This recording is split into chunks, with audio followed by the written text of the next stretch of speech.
नमस्कार दोस्तों, आप देख रहे हैं न्यूज नशा और मैं हूं आपके साथ अनु जैन रोहतगी। कोरोना के नए नए वेरिएंट सामने आ रहे हैं और विश्व भर में तबाही मचा रहे हैं।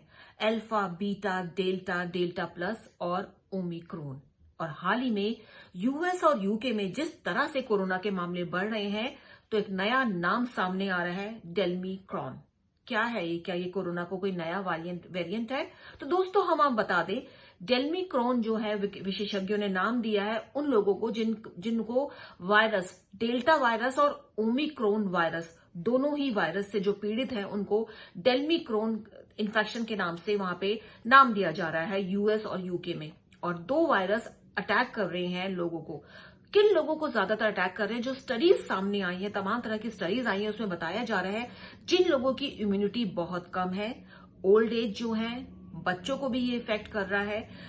इम्यूनोसप्रेस्ड जो दवाइयां खाते हैं लोग, जो लोग जिनका ट्रांसप्लांट हुआ है और वो इम्यूनोसप्रेस्ड दवाइयां खाते हैं, उनकी इम्यूनिटी कम होती है। जो लोग कैंसर या एचआईवी या और क्रोनिक डिजीज से पीड़ित होते हैं, हार्ट के मरीज, डायबिटीज के मरीज, उन लोगों की इम्यूनिटी कम होती है। और डेल्मीक्रॉन जो है का मतलब है कि दो वायरस इन लोगों को इकट्ठा अपना शिकार बना रहे हैं। तो यूके और यूएस में जो तमाम केसेस फैल रहे हैं, उसमें ज्यादातर लोगों में देखा जा रहा है कि दोनों वायरस, डेल्टा भी है और ओमिक्रॉन भी है।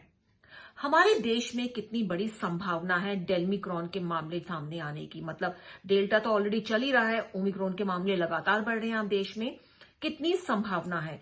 तो विशेषज्ञों का मानना है, जो खड़गपुर आईआईटी कानपुर की जो एक स्टडी आई है उसमें कहा गया है कि जो थर्ड वेव आएगी उसमें बहुत चांसेस हैं ओमिक्रॉन के मामले तेजी से फैले और थर्ड वेव आ जाए।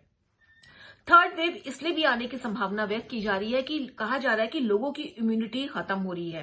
ये बहुत से सर्वे बता चुके हैं, स्टडीज बता चुकी हैं, जो वैक्सीन लगी है हम लोगों को, उसकी जो इम्यूनिटी है वो 6 महीने तक रहती है। ये बहुत से सर्वे बताया है। तो कहा जा रहा है कि अगर फरवरी मार्च तक 20% इंडियंस की इम्यूनिटी खत्म हो जाती है, तो तीसरी लहर तेजी से आएगी फरवरी में और मार्च में। आईआईटी जो कानपुर है उसकी एक प्रिडिक्शन सामने आई है, कुछ स्टडी, कुछ बेसिस के आधार पर उन्होंने ये भविष्यवाणी की है। लेकिन दोबारा हम चलते हैं डेल्मीक्रॉन। क्या इंडिया में इस तरह का खतरा है कि दोनों वायरस लोगों को अटैक करे? और वैसे हम देख रहे हैं इंडिया में जो भीड़ भाड़ लगातार बढ़ रही है, तो आपको बता दें कैसे फैल सकते हैं दोनों वायरस, कैसे अपना शिकार बना सकते हैं। यदि आप किसी ऐसी जगह पे जाते हैं जहां भीड़ बहुत ज्यादा है और आपका इम्यूनिटी बहुत डाउन है, आप किसी बीमारी से पीड़ित हैं, तो हो सकता है उस भीड़ में कोई व्यक्ति डेल्टा वायरस से पीड़ित हो, कोई व्यक्ति ओमिक्रॉन वायरस से पीड़ित हो, और दोनों ही वायरस आपको पीड़ित कर सकते हैं, क्योंकि आपकी इम्यूनिटी बहुत कमजोर है, आप पर अटैक कर सकते हैं, आपके शरीर में पहुंच सकते हैं। तो आप समझ गए होंगे कि आपको बार बार क्यों कहा जा रहा है कि आप भीड़ भाड़ वाले इलाकों में जाने से बचिए, अपनी सोशल डिस्टेंसिंग रखिए, मास्क जरूर लगाएं। क्योंकि डेल्मीक्रॉन जो है वो यूके और यूएस में इसके लगातार मामले देखे जा रहे हैं। और जब दो वायरस आपके शरीर में आ गए, अभी तो हमारे शरीर की एंटीबॉडीज है, एक ही वायरस से लड़ रही है, उसका जो म्यूटेंट हो रहा है उससे लड़ रही है। अब दो वायरस हमारे शरीर में आ गए हैं, और क्या ये दोनों वायरस मिलकर एक सुपर म्यूटेंट तो नहीं बना देंगे?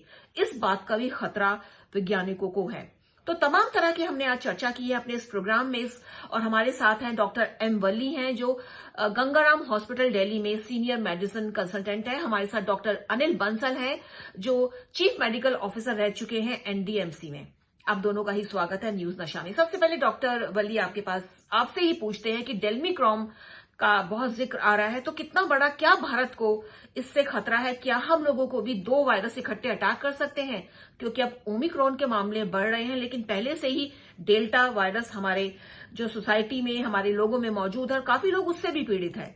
तो कितना बड़ा खतरा है डेल्मीक्रॉन के तहत जो फैलने का हमारे देश में? डेल्माइक्रॉन, डेल्टा और ओमिक्रॉन का डेडली कॉम्बिनेशन यूके यूएसए में सुनामी मचा रहा है। बहुत ज़्यादा तादाद में जो केसेस आए हैं, साउथ अफ्रीका से भी ज़्यादा आए हैं, सबसे ज़्यादा यूएस में है, और यूके में जो आए हैं उसमें इस बात की आशंका जताई गई है कि ये डेल्माइक्रॉन कॉम्बिनेशन है, डेल्टा और ओमिक्रॉन का, और इस कॉम्बिनेशन की वजह से संक्रमण बढ़ा है, सुनामी आई है। पहले भी इस तरह के म्यूटेशंस देखने में आए हैं, जिसमें बर्ड फ्लू के वायरस से दूसरा वायरस कंबाइन हो गया है, इन्फ्लुएंजा के वायरस से दूसरा वायरस कंबाइन हो गया है, और स्पेन में और दूसरी जगहों पर भी कुछ ऐसी स्पीशीज़ वायरस की देखने में आई हैं। लेकिन जहाँ तक भारतवर्ष का सवाल है, मैं ये निश्चितता के साथ कह सकता हूँ कि जब डेल्टा वेव आई थी उस समय भारतीयों में एक बड़ी इम्यूनिटी डेवलप हो गई थी, और वो बड़ी तादाद में, जैसे दिल्ली में 88 से 90% और पूरे भारत का औसत अगर हम निकालें तो वो 77% है। बाकी तादाद वैक्सीन लेने वालों की है।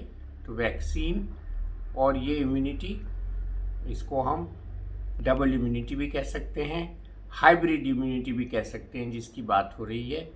तो हाइब्रिड इम्यूनिटी हाइब्रिड वायरस को पछाड़ देगी, और भारत में ऐसा नहीं देखने में आएगा कि ओमिक्रॉन की वजह से सुनामी आए, ऐसी मैं कामना भी करता हूँ। और ये बात साइंटिफिक एतबार से भी सही है कि जिन लोगों में इम्यूनिटी नहीं थी उनमें संक्रमण ज़्यादा हुआ है, और साउथ अफ्रीका जैसे देश में जहाँ बहुत कम वैक्सीनेशन हुआ था वहाँ मृत्यु नहीं हुई है, ओमिक्रॉन से ज़्यादा केसेस नहीं देखने में आए हैं, जबकि यूके और यूएसए में ज़्यादा केसेस देखने में आए हैं। और ये बात साबित भी की है all India institute of medical science के कम्युनिटी मेडिसिन में जो रिसर्च हुई है उसमें, जो उनके पास डाटा है उसमें।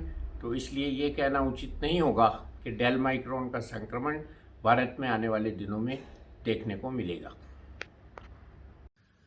तो डॉक्टर वली का मानना है कि सुनामी की तरह यूके यूएस में फैल रहा है, लेकिन हमारे देश में उनका मानना है कि इम्यूनिटी जो है, हमको नेचुरल इम्यूनिटी मिली हुई है, काफी हमारी जो इम्यूनिटी है थोड़ी पावरफुल है, और सबसे बड़ी बात है कि वैक्सीनेशन बहुत ज्यादा हो गई है, लोग वैक्सीन लगा रहे हैं। तो इन दोनों के चलते जो खतरा है डेल्मिक्रॉन का हमारे देश में, जैसा कि डॉक्टर वली का मानना है कि कम खतरा है, कि लोग शायद शिकार न बढ़े। लेकिन हाँ, प्रिकॉशन की जरूरत है। और एम्स की जो स्टडी है उन्होंने भी खुलासा किया कि जिन लोगों की इम्यूनिटी स्ट्रांग है उनमें ज्यादा खतरा नहीं है कि 2 वायरस अटैक करेंगे, लेकिन हाँ, जिनकी इम्यूनिटी डाउन है उनको बहुत सावधानी बरतने की जरूरत है। डॉक्टर अनिल बंसल आपसे जानना चाहेंगे, जब 2 वायरस शरीर में पहुंच जाएंगे तो कितना बड़ा खतरा होगा?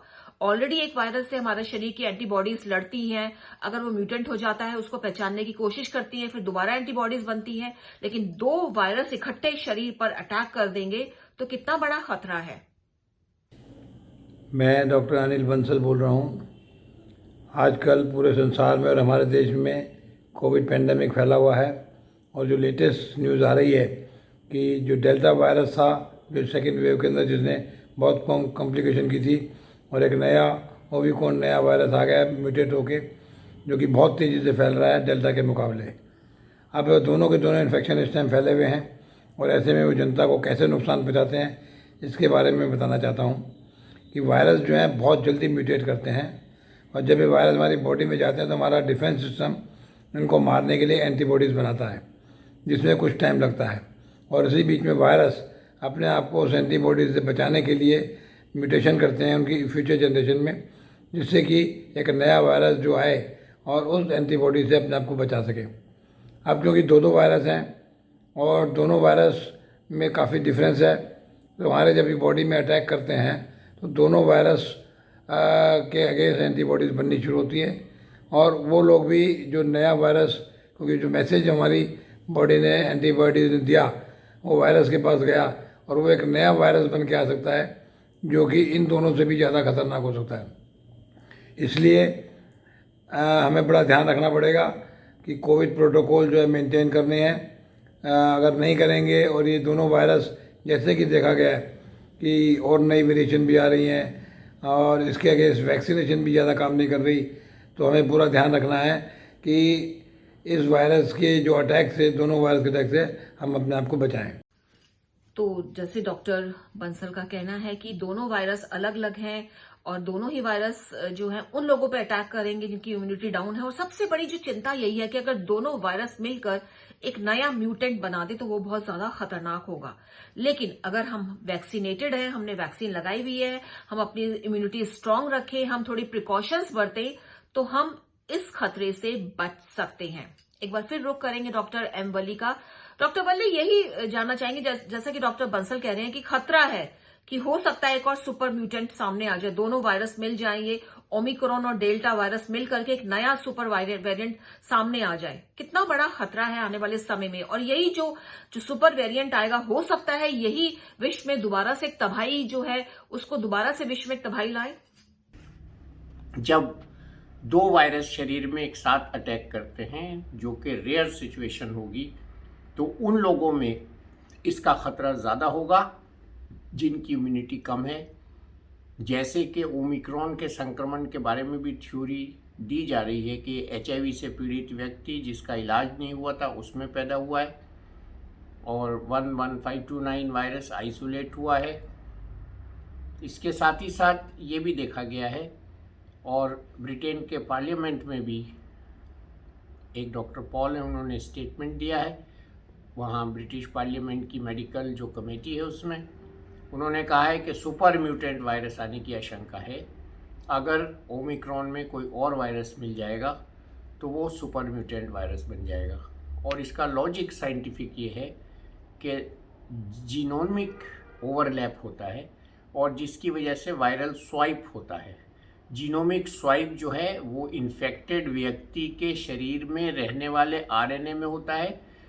तो यहाँ पे भी डॉक्टर वली ने आशंका व्यक्त की है कि सुपर म्यूटेंट बनने की पूरी संभावना हो सकती है, लेकिन जिन लोगों की इम्यूनिटी डाउन है उनमें ये जो वायरस है वो अटैक कर सकते हैं और वहां पे सुपर म्यूटेंट बन सकता है। लेकिन अगर एक आदमी के कोई भी आदमी के अंदर इस तरह की अगर जो जिनकी इम्यूनिटी कमजोर है और वहां पे अगर इस तरह से एक नए वायरस का जन्म होता है तो डेफिनेटली स्प्रेडिंग तो होएगी ही। चाहे कहीं भी वायरस कहीं से आए उसकी स्प्रेडिंग तो होती ही है, बाहर तो निकलता ही है। तो खतरा तो है, उस खतरे से हमें बचना है।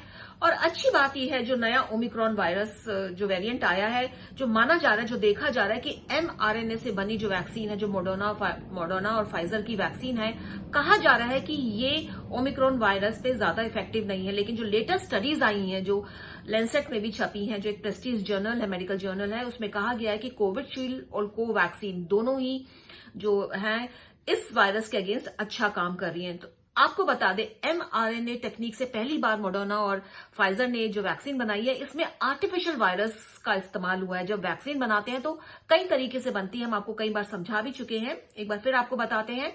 तो जो mRNA टेक्निक है, इसमें आर्टिफिशियल वायरस को का इस्तेमाल किया गया है। लेकिन जो कोवैक्सीन और कोविशील्ड वैक्सीन है, इसमें डेड वायरस, कमजोर वायरस और जानवरों से लिया गया वायरस की कॉपी की गई है, उसके बनाया गया। तो कहा जा रहा है स्पुतनिक जो कहा जा रहा है वो भी इस ओमिक्रॉन के अगेंस्ट अच्छा काम कर रहा है। एक बात और जो यहाँ पर समझने की है कि हम बूस्टर डोज की बात करते हैं यहाँ पर हम, तो बूस्टर डोज कितना इंपॉर्टेंट है। तो हमारे देश में आपको बता दें स्टडी शुरू हो चुकी है। 3000 लोगों को बायोटेक्नोलॉजी ने स्टडी शुरू कर दी है। 3000 लोगों का चयन किया गया है जिसमें स्टडी की जाएगी। उनको दोनों ही वैक्सीन लग चुकी हैं, दोनों डोज लग चुकी हैं। अब देखा जाएगा कि उनकी एंटीबॉडीज कितने देर तक रहती है, कितना जरूरी है बूस्टर डोज, और उसके हिसाब से बूस्टर डोज की इंडिया में शुरुआत होगी। तो बूस्टर डोज जरूरी है। और आपको ये बात कई स्टडीज बता चुकी है कि जो कॉम्बिनेशन आया है, आपने 2 खुराक जो ली हैं, सपोज आपने 2 खुराक कोविशील्ड की ली हैं और बूस्टर डोज अगर आपको कोवैक्सीन का लगता है, तो कहा जा रहा है कि आपकी एंटीबॉडीज तेजी से बढ़ती हैं शरीर में।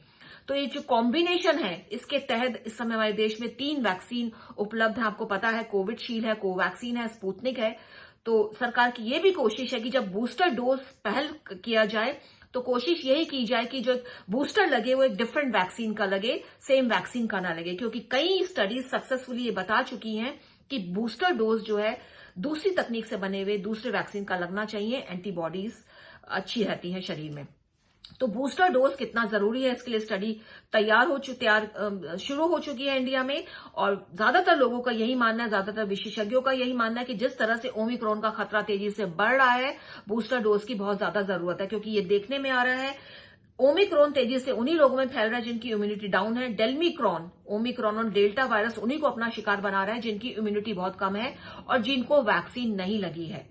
तो बहुत जरूरी है हमको अपनी इम्यूनिटी को अप रखना है, खान पान पे ध्यान देना है और सारे प्रोटोकॉल्स हमको वही लेने हैं बचने के लिए, कोरोना के लिए, क्योंकि खतरा अभी टला नहीं है। तो दोस्तों, न्यूज नशा के जरिए कोशिश थी आपको डेल्मिक्रॉन के बारे में सचेत करने की, क्योंकि 2 वायरस अगर शरीर में अटैक करेंगे, क्योंकि बिल्कुल नई वायरस है, आपको पता नहीं उसके आने वाले टाइम पर शरीर पे क्या इफेक्ट होंगे, लेकिन 2 वायरस का शरीर पे अटैक करना अपने आप में एक बहुत बड़ी बात है। इसलिए हमें इस खतरे से सावधान रहना है और न्यूज नशा की कोशिश रहती है अपने प्रोग्राम के जरिए आपको समय समय पर सचेत किया जाए। इसलिए आप बने रहिए न्यूज नशा के साथ, आदत हर खबर की। और आप हमसे जुड़े रहने के लिए सब्सक्राइब करें YouTube पर, फॉलो करें Twitter पर और लाइक करें Facebook पर। और ज्यादा जानकारी के लिए आपको टाइप करना होगा सिर्फ न्यूज नशा।